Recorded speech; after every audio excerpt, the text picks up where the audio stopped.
Hi, welcome back. I'm Melissa Muir. Today I'm going to talk about two different types of finishers.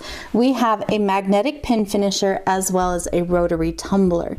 And the way that they're going to work is a little different as well as the finishes. So let's jump in and take a look at the two of these that are offered by Foredom. So here I have a pin finisher, and I've just started some, so my water's starting to look a little bit more murky, and you'll also notice the foam on there, and that's because I've already been running this one for a few minutes to get this going. Alright, so magnetic pin finisher, what happens is we have a magnet underneath this base, and when I turn it on, that magnet is going to move, and it's going to cause all of the little needles that are inside of this to move with it. And as it does that, it's going to bump up against the pieces of jewelry that we have in there. Now in this case, we can only put in about 200 grams of material. So there's 150 grams of pins. That means that I can put in like another 50 grams worth of jewelry. That's going to be enough for several rings, a bracelet, a pendant. So not too much in there. Now, when we look at a rotary tumbler, we are going to have a barrel that sits on its side like this. And then as it rotates around, these pins that are in this, and the media is a little different than in the magnetic pin finisher.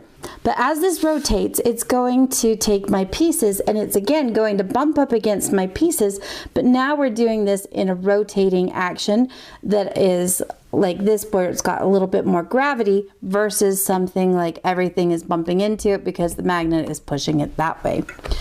The media that gets used inside of a rotary tumbler, in my case, is a stainless steel, and it has different shapes and sizes as well. To give you an idea of what the different pins look like, this is the stainless steel that is going to go inside of the rotary tumbler. You'll see that there's little saucers, there's different polygons, straight pins, all of that. And so we have a variety of shapes that are going to work into nook and crannies. Whereas the pin finisher is going to have these little needles. Okay, and you can see the size difference of these. These needles are going to work into really tidy, fine spots, whereas those for the rotary tumbler are just not going to be able to get into some of those tight spots. Now, the shapes of them are also going to cause a different effect as well. If we're using a larger material or media, as this is called, it's going to rub up against our metal differently. Well, the pins, really what we're doing is we're going to get a texture from the ends of the pins. The sides of these pins are so thin and fine that we're not going to get much from them as far as those bumping and rubbing up against our material. But these are going to act like little tiny hammers.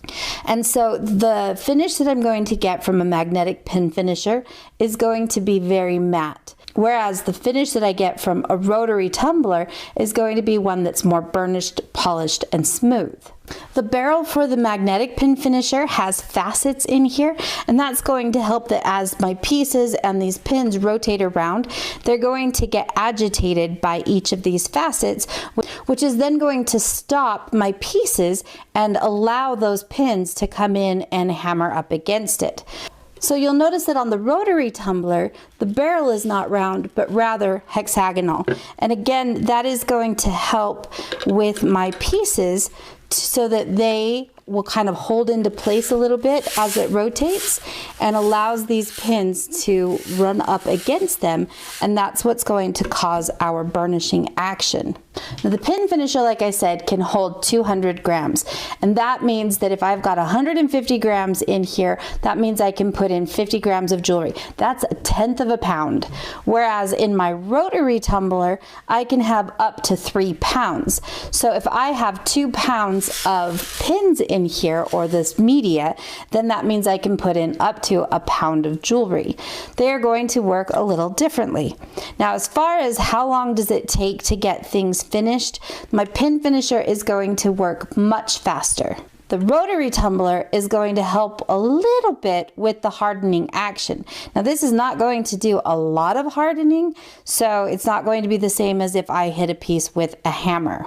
Now one thing about the pin finishers is that if I have really tiny fine areas like this woven piece here on my bracelet, this is full of pins because they're going to work their way into those tight little areas. That would not necessarily be a problem if I were to put it into the rotary tumbler. However, that rotary tumbler is also not going to get into each of those fine little grooves with that weave. To load my piece into the magnetic pin finisher, all I have to do is drop it on, put the lid on, and then I can start my machine and I'm ready to go. The rotary tumbler is going to have a watertight seal. Okay, so in order for me to open this, I'm going to release the latch, remove the top pin that holds everything into place, and then I can remove the top. There is a rubber seal right here around this that when I put this on and then lock it into place, it pushes that pressure down and gives us that watertight seal. Now, in the rotary tumbler, I only want to fill up to this black line here, so about halfway full.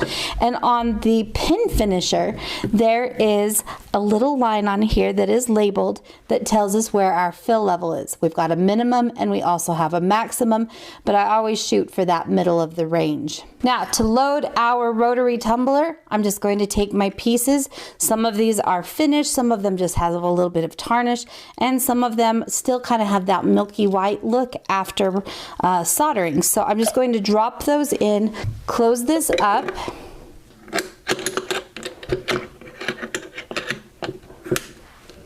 and now we're ready to go. So for each of them, I'm just going to turn on their power, and then I'm going to do whatever settings I'm after. And you can look at their respective videos to figure out how each of these machines work.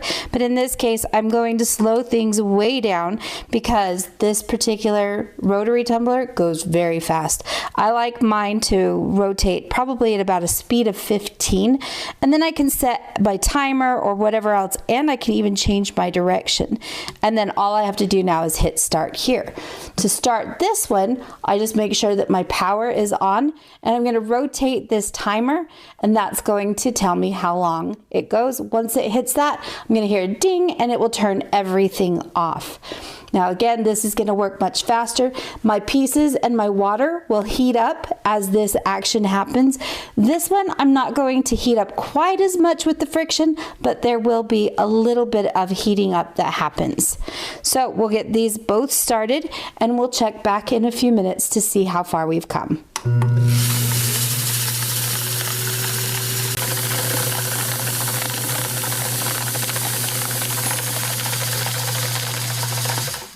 Okay, it's been about 7 minutes, and let's just kind of see how things are. I can already feel this one starting to heat up. You'll notice that I've got a lot of suds here, and that was due to my burnishing compound. I forgot to put burnishing compound in this one, so no suds yet. The burnishing compound isn't necessary, but it does make it so that things run a lot more smoothly. So if we pull this out, go in for some of my pieces. Now here's the thing that's going to happen. If you've got something, this happens to be a hollow form with a lot of pierce work, it's full of this media. So that's something that you'll want to be aware of with both tumblers, that if you have open cavities like that, you're going to definitely run into that as well. So here I've got a little bit cleaner. It's getting more of that bright finish back onto it. This was pretty well tarnished, and you can see it still is.